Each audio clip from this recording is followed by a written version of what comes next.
اعوذ باللہ من الشیطان الرجیم بسم اللہ الرحمن الرحیم الحمد للہ رب العالمین والصلاة والسلام علی محمد وآلہ الطاہرین سیما بقیت اللہ الامام المہدی فی الارضین اجل اللہ فرج الشریف اللہم اجل ولیک الفرج۔ پروردگار کی بارگاہ میں دعا ہے یوسف زہرا سلام اللہ علیہ کے ظہور میں تعجیل فرما۔ ہم سب کو مولا امام زمان اجل اللہ فرج الشریف کا خدمت گزار ناصر بننے کی توفیق عطا فرما الہی آمین۔ ہماری گفتگو رجعت کے بارے میں ہے۔ ہم نے پچھلے درس میں فلسفہ رجعت، رجعت کا معنی، مفہوم اور ہماری دینی کتب بالخصوص احادیث کی کتب میں رجعت کے موضوع پر کتنی تعداد میں روایات اور احادیث کا ذکر ہے، اس پر ہم نے گفتگو کی۔ آج ہم قرآن و حدیث کی روح سے رجعت پر گفتگو کریں گے اور قرآن سے بالخصوص جو رجعت پر دلائل ہیں اس حوالے سے انشاءاللہ آج گفتگو شروع ہو رہی ہے۔ آج ہم دو آیات کا ذکر کریں گے۔ ایک آیت سورہ بقرہ کی 56 نمبر آیت ہے اور دوسری سورہ نمل کی آیت نمبر 83۔ سب سے پہلے سورہ بقرہ کی آیت نمبر 56 کی تلاوت کرتے ہیں۔ اعوذ باللہ من الشیطان الرجیم۔ پروردگار فرما رہا ہے کہ ثم بعثناکم من بعد موتکم لعلکم تشکرون، پھر ہم نے تمہارے مرنے کے بعد تمہیں دوبارہ زندہ کیا تاکہ تم شکر ادا کرو۔ اب یہ آیہ مجیدہ جو ہے یہ اصل میں قوم موسیٰ کے وہ 70 منتخب لوگوں کے بارے میں نازل ہوئی ہے کہ جو حضرت موسیٰ کے ہمراہ کوہ طور پر گئے تھے تاکہ اللہ تعالیٰ کے ساتھ حضرت موسیٰ کی گفتگو دیکھیں اور خدا کو دیکھیں، چونکہ یہ وہ لوگ تھے جو اصل میں چاہتے تھے خدا کو دیکھنا۔ اگرچہ پروردگار نے فرمایا تھا کہ تم مجھے نہیں دیکھ سکتے، لیکن اس کے باوجود انہوں نے اصرار کیا اور یہ حضرت موسیٰ کے ہمراہ چلے گئے، اور جب انہوں نے حضرت موسیٰ کی پروردگار کے ساتھ گفتگو کو دیکھا تو کہنے لگے کہ اے موسیٰ، تو اللہ کے ساتھ گفتگو تو کر رہا ہے لیکن ہم اس وقت تک تجھ پر ایمان نہیں لائیں گے مگر یہ کہ ہم خدا کو بالواضح جو ہے وہ دیکھیں۔ حضرت موسیٰ علیہ السلام نے ان کی یہ جو عجیب سی خواہش تھی اس سے ان کو روکا، لیکن انہوں نے اصرار کیا، اور پھر احادیث میں آتا ہے کہ اور خود قرآن مجید کی آیات بھی اسی موضوع پر ہیں کہ آسمانی بجلی گری اور یہ سارے مر گئے۔ حضرت موسیٰ نے جب ان کی موت دیکھی اور اس کے پھر نتائج جو بنی اسرائیل میں ظاہر ہونے تھے اس پر پریشان ہوئے تو اللہ تعالیٰ سے انہوں نے دعا کی کہ ان کو دوبارہ زندگی دی جائے۔ حضرت موسیٰ علیہ السلام کی یہ دعا قبول ہوئی اور اللہ تعالیٰ نے اسی آیت کی روح سے، یہ جو آیت آپ کی خدمت میں تلاوت ہوئی ہے کہ ہم نے تمہیں مرنے کے بعد دوبارہ زندہ کیا، اس کی روح سے اللہ نے ان کو دوبارہ دنیا کی طرف پلٹا دیا، یعنی رجعت ہوگی۔ اگرچہ یہ مر چکے تھے، ان کی روح بدن سے جدا ہو چکی تھی، لیکن حکم خدا سے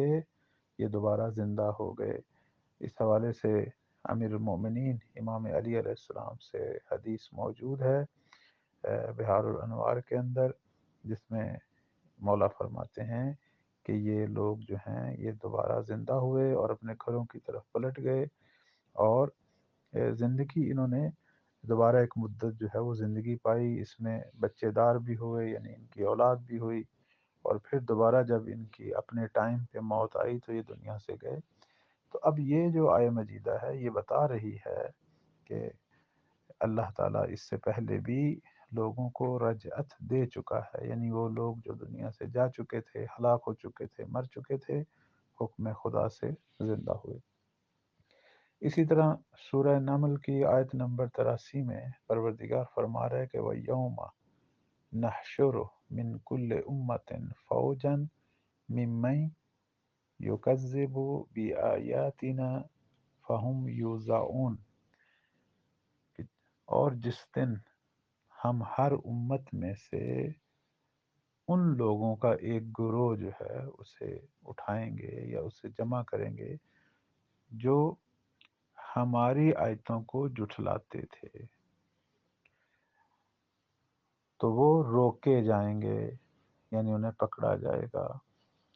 اب یہ آیہ مجیدہ جو ہے یہ ایک ایسے دن کا ذکر کر رہی ہے کہ جس میں لوگوں کا ایک گروہ زندہ ہوگا۔ اب یقیناً یہ قیامت سے ہٹ کر ایک دن ہے، چونکہ قیامت میں تو سب انسانوں نے زندہ ہونا ہے، اول سے آخر تک سب انسانوں نے۔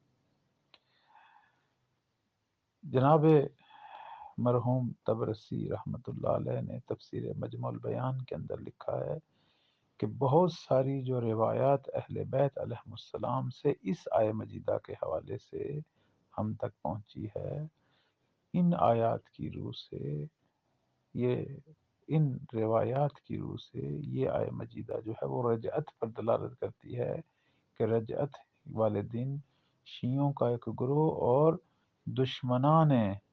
دین کا ایک گروہ جو ہے وہ مولا کے ظہور کے وقت دنیا کی طرف پلٹایا جائے گا۔ ایک روایت میں آتا ہے کہ امام صادق علیہ السلام سے اس آیہ مجیدہ کے حوالے سے سوال ہوا تو آپ نے فرمایا کہ لوگ اس کے بارے میں کیا کہتے ہیں، یعنی مراد یہ ہے اہل سنت کے علماء کیا کہتے ہیں۔ تو راوی نے کہا کہ وہ یہ کہتے ہیں کہ یہ آیہ مجیدہ جو ہے وہ قیامت کے بارے میں ہے۔ تو امام صادق علیہ السلام نے فرمایا کہ خدا جو ہے کیا وہ قیامت والے دن ایک گروہ کو اٹھائے گا تو باقی گروہوں کو چھوڑ دے گا؟ ایسا نہیں ہے، یہ آیت جو ہے یہ آیت رجعت ہے۔ رجعت میں ایک گروہ اٹھے گا، سب لوگ تو نہیں اٹھائے جائیں گے، لیکن جہاں تک قیامت کا تعلق ہے وہاں سب اٹھائے جائیں گے، جیسے کہ پروردگار نے ایک اور آیت کے اندر واضح طور پر جو قیامت کے بارے میں ہے وہاں پروردگار نے واضح طور پر فرمایا کہ وَحَشَرْنَاهُمْ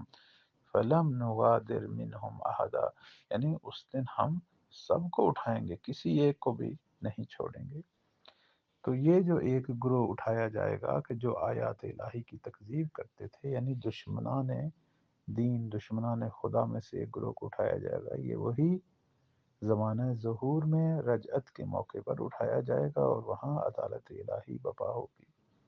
اس طرح مزید بھی قرآنی آیات ہیں کہ انشاءاللہ اس پر گفتگو جاری رہے گی۔ تو رجعت کا موضوع جو ہے وہ قرآنی موضوع ہے اور اللہ تعالیٰ کی قدرت کی طرف اشارہ کر رہا ہے کہ خدا جو ہم کچھ بھی نہیں تھے، ہمیں خلق کر سکتا ہے، تو ہمارے مردہ وجود کو جس طرح روز محشر زندہ کرے گا اس طرح دنیا میں بھی زندہ کر سکتا ہے، اور اس سے پہلے اللہ نے زندہ بھی کیے ہیں۔ اور انشاءاللہ اسی قسم کی آیات الہی، اس قسم کے معجزات الہی یہ دنیا میں دوبارہ بھی دیکھے جائیں گے، اور بالخصوص زمانہ ظہور میں، اور اللہ تعالی ہم سب کو وہ زمانہ دکھائے الہی۔